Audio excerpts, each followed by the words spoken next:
Hi, I'm Mary. During this year's May Day holiday, I often saw a new term on the social media, left behind in Shenzhen, describing people who choose to stay in Shenzhen during their holidays. As a member of Left Behinds in Shenzhen, I've tried tirelessly to search for a play in Shenzhen.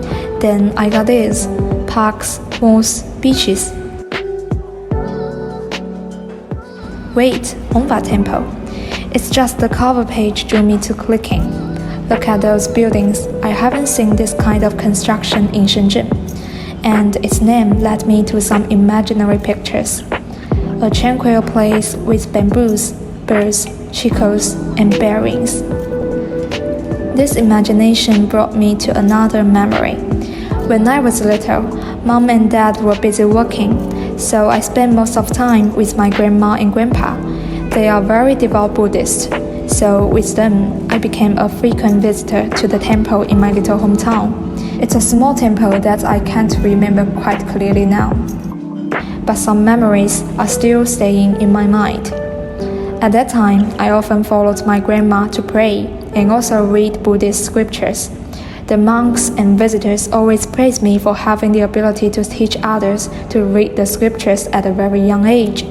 Another story is about two nuns in the temple, who were very fond of giving me presents, such as several little shiny stones, shaped like shells on the beach.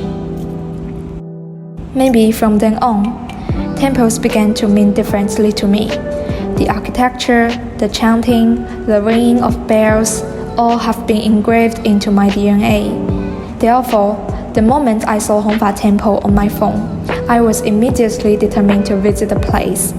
Before departure, I searched for some travel advice in advance. For instance, several taboos about going to the temple.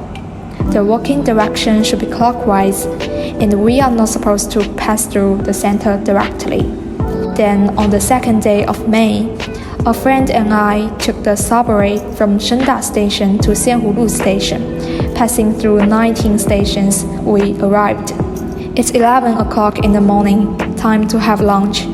And we've heard that there is a restaurant near the subway station where we can have free vegetarian food named Yujianzhai. What surprised me most was that almost all the guests were elderly, meaning we were the youngest and the most different among them.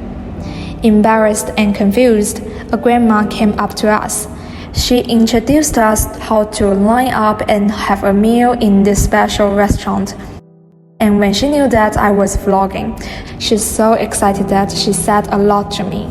But it's a pity that due to her accent and volume, I could not really get what she was talking about. But her hospitality was absolutely received. When it's our turn, we were told that diners here were required to finish their meals completely. Waste is unbearable there. What's more, we are supposed to wash our dishes by ourselves when we finish our meals. After lunch, we headed to the temple. Since the line of taking the bus was so long, we chose to climb the mountain. And 30 minutes later, the yellow and green architecture finally came into our eyes.